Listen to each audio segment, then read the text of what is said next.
इनसे मिलिए।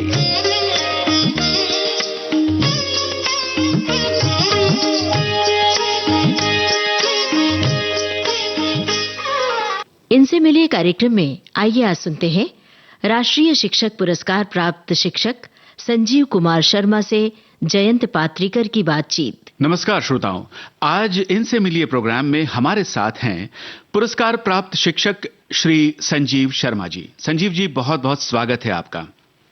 धन्यवाद सर। संजीव जी, सबसे पहले तो आपसे ये जानना चाहेंगे कि ये कौन सा पुरस्कार है जो आपको मिला है? सर, ये जो पुरस्कार मुझे 2021 को मिला जी, ये राष्ट्रीय शिक्षक पुरस्कार जो है उससे मैं सम्मानित हुआ 5 सितंबर 2021 को सर। राष्ट्रीय शिक्षक पुरस्कार से आप सम्मानित हैं। सबसे पहले तो आपका अभिनंदन करते हैं।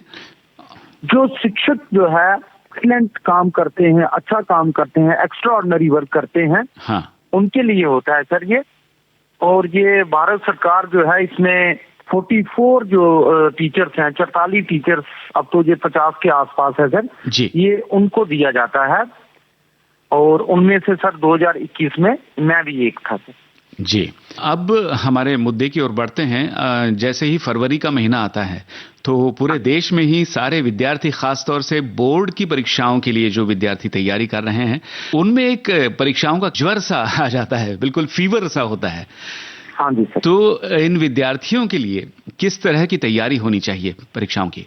देखो सर, ये जो परीक्षाएं हैं ये तो हमारे जीवन का एक हिस्सा है जी। फरवरी में तो वो पढ़ाई वाली परीक्षाएं तो आएंगी ही, पर परीक्षाएं जो है वो अपना हमारा जीवन का एक हिस्सा है जी। और हमें इनमें उत्तीर्ण होना है।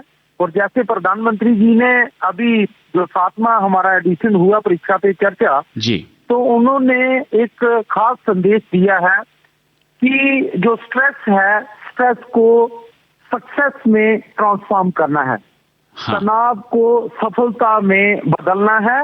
और उन्होंने बच्चों से, जो विद्यार्थी हैं उनसे ये कहा जी। कि परीक्षा की परीक्षा ले डालो। अच्छा, तो हाँ, हाँ, परीक्षा हाँ। की खुद परीक्षा ले डालो, परीक्षा से डरना नहीं है। और ये जो तनाव है, तनाव को हमने सफलता में इसको मोड़ना है जी। तो इसके लिए 2 लाइनें हैं सर, मैंने कविता के रूप में, अगर आप आज्ञा दें तो मैं जरूर बोलूं। स्वागत है। किस बात की है चिंता, किस बात का है अब डर। हाँ, किस बात की है चिंता, किस बात का है अब डर। जी, कुछ भी नहीं कठिन है हम ठान ले जो अगर। जीवन परीक्षाओं से है भरा, जीवन परीक्षाओं से है भरा। जी। अब नहीं रहेगा विद्यार्थी डरा। संघर्षों में मुस्काना और आगे बढ़ते जाना। सीखा हमने प्रधानमंत्री जी से कठिनाई में राह बनाना। वाह, सीखा हमने प्रधानमंत्री जी से कठिनाई में राह बनाना। जिन्होंने हमें विकसित भारत का संकल्प है दिया। आओ करें परीक्षा पे चर्चा, आओ करें परीक्षा पे चर्चा। क्या बात है, बहुत ही खूबसूरत लाइनें हैं ये। और अव्वल तो परीक्षा को कठिनाई मानना ही नहीं है, और अगर कठिन लगती है तो उसमें भी राह बनाने की बात की गई है। बहुत अच्छी बातें आपने कही है इस कविता के द्वारा। अब आपसे जानना चाहेंगे कि तनाव रहित परीक्षा की तैयारी, इसके बारे में आपने कुछ प्रयोग किए होंगे अपने स्तर पर, आपने, आपके जो विद्यार्थी हैं उनके साथ, हाँ जी, जो उसके बारे में बताइए। इसमें तो सबसे बड़ी बात यह है सर कि जो हमारे बच्चे हैं, जो विद्यार्थी हैं जिन्होंने परीक्षा में हिस्सा ले रहे हैं जी, राइट टाइम मैनेजमेंट, जो टाइम है उसका अच्छे तरीके से उसको मैनेजमेंट कर लें। हर सब्जेक्ट जो है उसको बराबर का समय दे दें पढ़ाई के लिए, तैयारी के लिए। और बड़ी बात यह है कि इसमें सर बैलेंस डाइट जो है वो भी बच्चे लें। मैं ये जोड़ूंगा कि डाइट का पूरा ध्यान रखें और बैलेंस डाइट जो है बच्चे लें। और फ्रूट्स जो हैं उसका इस्तेमाल जो है वो ज्यादा करें, क्योंकि पेपर के दिन है, स्ट्रेस का लेवल हमें कम होगा सर। मैं कहीं सुन रहा था कि नारियल का पानी जो है अगर हम उसका सेवन करें तो स्ट्रेस जो है, स्ट्रेस तो होती ही है, मगर ये फ्रूट का जो रस है, खासकर नारियल का पानी जो है, हाँ जी, वो भी जो है इसमें लाभदायक माना गया है।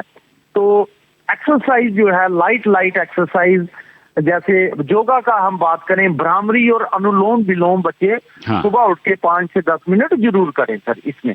अच्छा। और जैसे प्रधानमंत्री जी ने भी यहाँ कहा, हमने भी ये अनुभव किया है, जिन बच्चों ने राइटिंग स्किल को इम्प्रूव किया है, जो क्वेश्चन है जिनकी तैयारी की है, और उनको अगर लिख कर उन्होंने तैयारी की है और उनको कोई भी स्ट्रेस जो है, लिखने में कोई परेशानी आएगी नहीं, क्योंकि एग्जाम है, लिखना तो वहां पड़ेगा।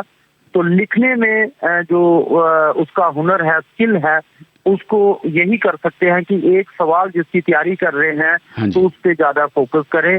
आदरणीय प्रधानमंत्री जी ने भी यही बात जो है राइटिंग स्किल इम्प्रूविंग की उन्होंने बात कही। मैं इसी बात पे आने वाला था। आजकल गैजेट्स इतने ज्यादा उपलब्ध हो गए हैं, बच्चों के हाथ में सारी दुनिया की इंफॉर्मेशन है, मगर वो स्क्रीन पर है। तो उनका विश्वास होता है कि बस हमारे पास तो है, मोबाइल में सब धरा हुआ है, तो उसको लिखने की क्या जरूरत है। हालांकि एक जमाना था जब केवल लिख करके हम जो है किसी भी सवाल की, किसी टॉपिक की प्रैक्टिस किया करते थे। हाँ जी। तो ये इस जमाने के इन नए बच्चों को बताना बहुत जरूरी है। इसके बारे में आप क्या कहेंगे? मैं यही कहूंगा, ये जो हमारा परीक्षा पे चर्चा एडिशन हुआ, उसमें भी हमारे प्रधानमंत्री जी ने कहा कि टेक्नोलॉजी से दूर नहीं भागना है, मगर उसका हमने जुडिशियस सोच समझकर उसका इस्तेमाल करना है। और राइटिंग जो है, स्किल जो है, उसको डेवलप करना ही है। एक क्वेश्चन जो है, एक प्रॉब्लम जो है, जब हम उसको 3 बार लिख लेते हैं, ये एक गोल्डन लॉ है कि 3 बार जब हम उसको लिख लेते हैं तो लिखने से जो है वो कॉन्फिडेंस आता है। जब कॉन्फिडेंस आता है तो स्ट्रेस जो है वो अपने आप जो है वो दब जाती है, वो स्ट्रेस जो है वो हावी नहीं होती। और कहा जाता है हमारी फोटोग्राफिक मेमोरी बहुत अच्छी होती है।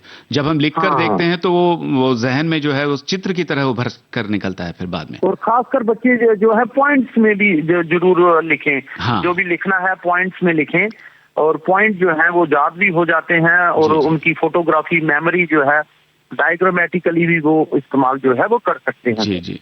अब बहुत से विद्यार्थियों का ये मानना होता है कि रात में पढ़ाई बहुत अच्छी होती है। हाँ जी। लेकिन रात भर पढ़ाई करके जागना और फिर बाद में उसका वो एक अलग तरह का तनाव दिन भर रहता है। तो ऐसे विद्यार्थियों को आप क्या कहना चाहेंगे? रात को पढ़ना जो है मैक्सिमम यही देखा गया है कि वो इतना लाभदायक नहीं है। मैं अब ये कहूँ कि बच्चे जो हैं early to bed early to rise, जल्दी रात को सो जाएं। 10 बजे तक पढ़ाई करें, बहुत अच्छा है। 10 से 4 बजे तो उठना ही उठना है, क्योंकि ब्रह्म मुहूर्त है जी। तो बच्चे वही कामयाबी करते हैं जो सुबह जल्दी उठते हैं। और 4 बजे अगर बच्चे जग जाएं तो हिसाब लगाइए, 10 बजे से लेकर 4 बजे तक जो है पर्याप्त समय है सोने का हमारे लिए। और प्रॉपर स्लीप लेना भी जरूरी है, और सही नींद तो आएगी ही हमें 10 से लेकर 4 बजे तक सुबह। तो 4 बजे जग जाएं तो 4 बजे तक अपनी प्लानिंग के अनुसार सुबह पढ़ें। सुबह वातावरण बहुत अच्छा होता है, अमृत बेला होता है, शुभ मुहूर्त भी होता है, और अच्छे तरीके से हमारे वेदों में भी कहा गया है कि सुबह की जो पढ़ाई है वो कभी भी जो है वो बेकार नहीं जाती, और लंबे समय तक वो याद रहती है। और बहुत से बच्चों का पूरा 24 घंटे का रूटीन केवल परीक्षा को लेकर के होता है, फिर वो बाकी सारी चीजें छोड़ देते हैं, जबकि दिमाग को थोड़े मनोरंजन की भी आवश्यकता होती है।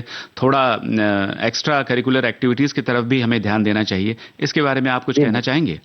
एक्स्ट्रा करिकुलर एक्टिविटीज, और मैं उसमें ये जरूर कहूंगा, वो अपने आप को, अपनी स्ट्रेस को रिलीव करने के लिए जो भी है इंडोर गेम ही खेलने, थोड़ा खेलने, अपने समय अनुसार खेलें, मगर खेलें जरूर। म्यूजिक जो पसंद करते हैं वो म्यूजिक को सुने जी। ये एक्स्ट्रा करिकुलर एक्टिविटीज तो ये बहुत ही जरूरी है। एग्जामिनेशन के दौरान है, स्ट्रेस लेवल को रिलीव भी करना है। मैं यही कहूंगा कि गाना सुन लें, फैमिली के साथ बैठकर उनसे बातचीत कर लें, 24 घंटे जो है वो पढ़ाई की टेंशन ना लें। प्रधानमंत्री जी ने ये भी इस बार कहा है कि बच्चों को सनलाइट में भी पढ़ना चाहिए। सनलाइट में कुछ बच्चे जो हैं टहलते टहलते, जैसे धूप निकली है, सब जाग भी कर रहे हैं, काफी हाथ में ली है, साथ में टहल भी रहे हैं, तो एक्सरसाइज भी हो जाएगी और पढ़ाई भी हो जाएगी। लाइट जो स्पोर्ट्स की हमारी एक्टिविटीज हैं, फिजिकल एक्टिविटी हैं, थोड़ा सा बैडमिंटन खेलने 10-15 मिनट अपने भाई बहनों के साथ, या म्यूजिक और डांस का किसी को शौक है खेलने, जो खेलने मगर खेलें जरूर। जी क्योंकि खेलेंगे तो खिलेंगे, तो खेलने से तो खिलता है, मगर समय अनुसार जो है हमें इसको जोड़ना जरूरी है। बिल्कुल। हर दम जो है वो हमें पढ़ाई के बारे में नहीं सोचना है। बिल्कुल, जिस चीज का हमें शौक है थोड़ा उसके लिए भी समय निकालना चाहिए, जरूर निकालना चाहिए सर जी। और जैसे परीक्षा का तनाव बच्चे ले लेते हैं अब दिमाग पर, वैसे ही तनाव रिजल्ट के बारे में होता है, परीक्षा फल जो आना है उसको लेकर के भी बहुत तनावग्रस्त रहते हैं बच्चे। क्या ये सही है, परीक्षा के परिणाम को लेकर के तनाव में रहना, और मेरे नंबर मेरे दोस्त से भी अच्छे आने चाहिए या किसी और से भी सबसे अच्छे होने चाहिए, ये तनाव की स्थिति में रहना कहाँ तक उचित है? देखिए सर, कर्म करना जो है वो हमारा फर्ज है, हमारा दायित्व है कि हमने कर्म करना है, हमने अच्छे तरीके से एग्जाम दे दिया। अब जो फल जो है उसकी इच्छा हमें करनी ही नहीं चाहिए। जब हमने अच्छा कर दिया है तो वो फल तो अच्छा होगा ही जी। जैसा हम बोएंगे वैसा हम काटेंगे। अगर हमने अच्छी तैयारी की है तो उसका फल अच्छा ही आएगा।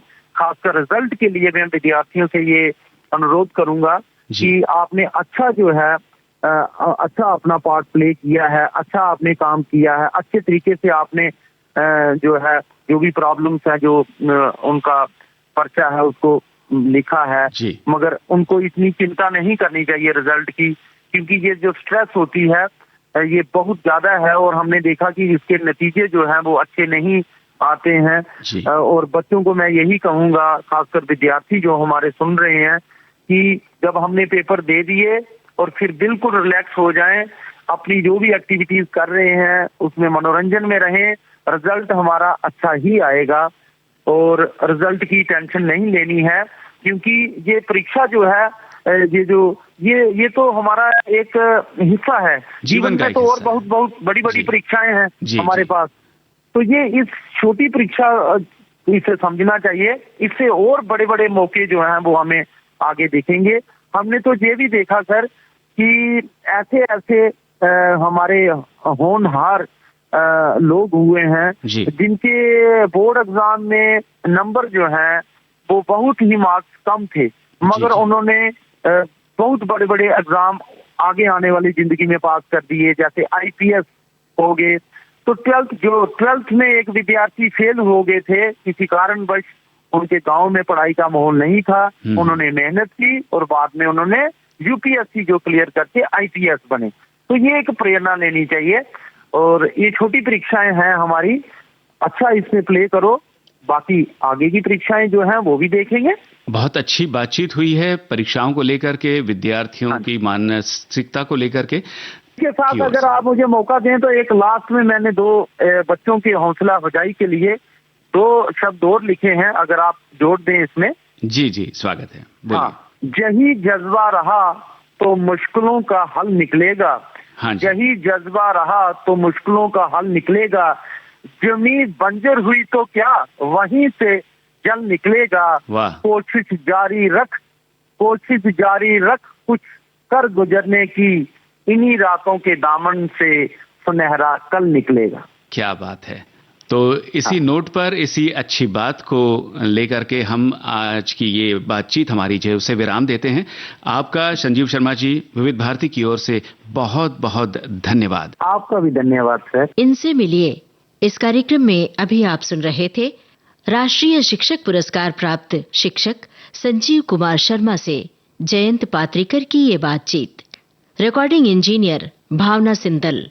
विविध भारती की ओर से इस कार्यक्रम की प्रस्तुतकर्ता अनुश्री पाठक। इनसे मिले कार्यक्रम अब समाप्त होता है। इनसे मिलिए।